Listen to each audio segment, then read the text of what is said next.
So Finn, you talk a lot about products and panels and inverters, but let's talk about installers. What do you think makes for a good solar installer? Well, the obvious one is pride in their work. So you can, as you know, better than a lot of people, you can have a compliant solar installation that can be a shit solar installation, depending on how you route the cables, lots of other things.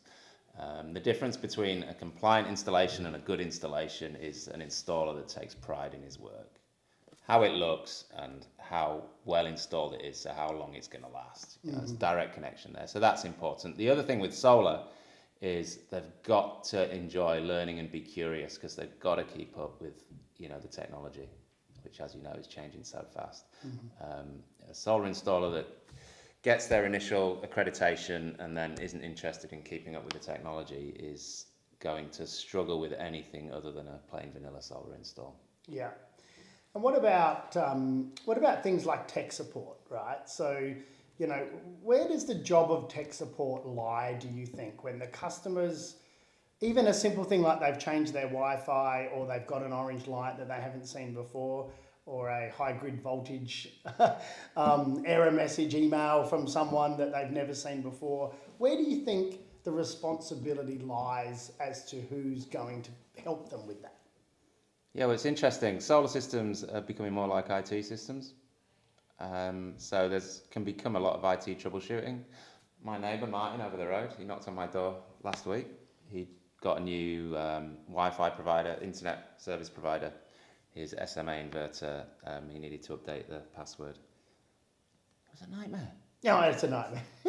Just ask Longy. Did you ring Longy for support? He pulled his we got it going, but it took about 45 minutes because it didn't.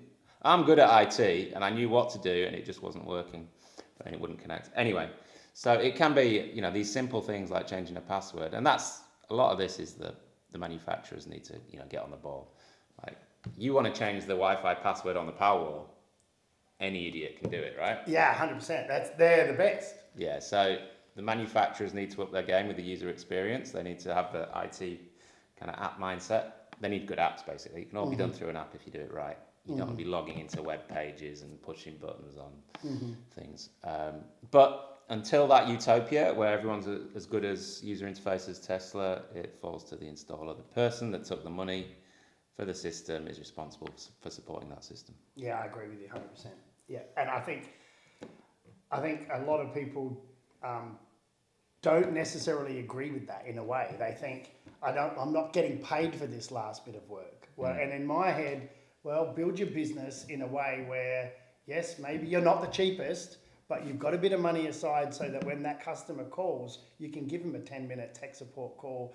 Or, for us, we film a lot of videos. So we would just, even if there's a change, we'll film a video and say, we'll send it to Wayne next across the road, where his name is, and say, look, have a go at watching this, 45-minute video and see if you can get your resume back online. If that doesn't work, go across the road. See your neighbour, he knows what he's doing.